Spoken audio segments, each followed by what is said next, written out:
Deep inside the Ecuadorian rainforest, Yasuni National Park is home to some of the greatest biodiversity on the planet, a spectacular habitat teeming with rare plants and wildlife. The rivers that flow through here help feed and sustain the entire Amazon.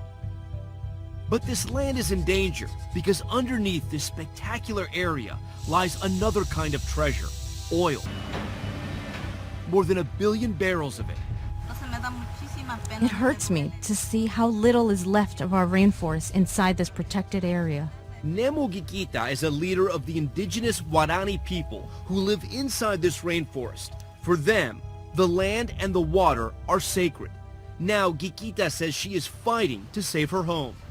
We Guarani are fighting to protect our land and our rivers because the rainforest for us is home. It's our life, our pharmacy, our everything. Gikita is trying to block the oil companies from expanding and moving even deeper inside the rainforest. But oil is big business here. This pipeline leads directly into the Yasuni National Park. This noise is constant, 365 days a year. For us, the sounds of the rainforest and wildlife are music, representing peace and harmony. The oil companies that come to our land to destroy it bring with them so much noise that is not native to the rainforest. These oil and mineral companies are destroying our land, and they leave only contamination, sickness, and death. Just 7 years ago, this was pristine rainforest. But now you can see the large footprint carved into the ground by the oil companies. For its size, Ecuador has the highest rate of deforestation in the Western Hemisphere. The roads for us represent harm. With the roads come strangers and contamination. Our communities were not informed beforehand nor consulted. Pedro Bermeo, activist and spokesperson for Yasunidos, an international group created to protect this park, tells us videotaping these oil sites is not allowed. This area is completely militarized. We are not allowed access, but we do know from satellite images that several kilometers of road have been built during the pandemic. Our group has had a very complicated relationship with the government. They have followed us and treated us like terrorists. I have received threats. I've been followed by intelligence agents. It is very dangerous to be an activist in this country. Despite the threats, Pedro's group continues to fight alongside the indigenous communities to keep Yasuni's oil underground. Oil extraction means contamination. There is no way to separate the two.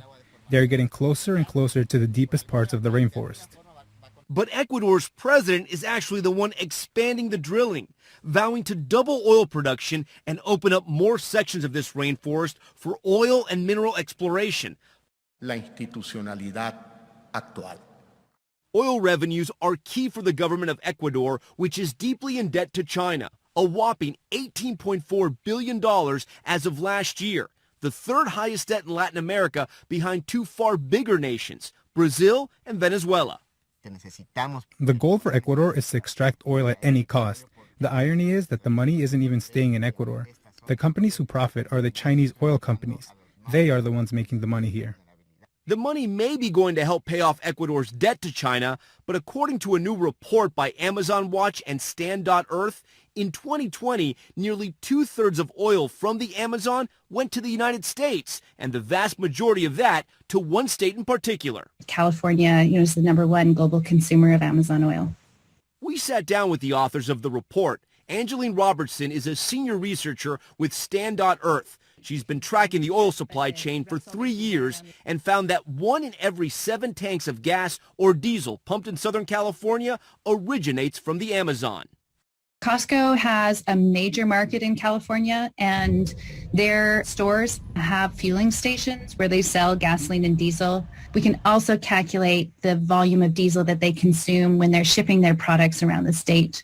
Costco is actually high on the list because they consume Amazon oil in both those regards. According to the report, LAX is the biggest consumer of jet fuel derived from the Amazon, roughly 1 billion gallons consumed annually.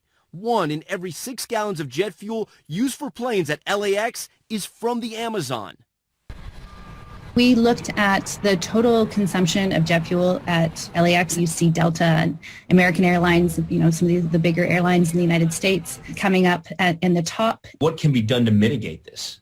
We know that we need to begin to keep fossil fuels in the ground. Right? Kevin Koning is the Climate and Energy Director for Amazon Watch. The latest science is telling us that we can't even afford to use, from a climate perspective, the oil known reserves, right? So this question of oil expansion into Yasuni and further in other areas of Ecuador's Amazon is all in search of new oil that we know that we can't afford to burn. Standing forests that are critical for climate change mitigation. So it's a double whammy for the planet. The Ecuadorian government says, listen, we are a poor country. We're a country in debt. We need to find some type of revenues, and we're going to find it in our backyard. What do you say to that? I say that they're trying to use their poison as the cure. Most of their debt is actually incurred because of oil production and because the way that oil contracts have been negotiated so that most of the profit and benefit is flowing out of the country.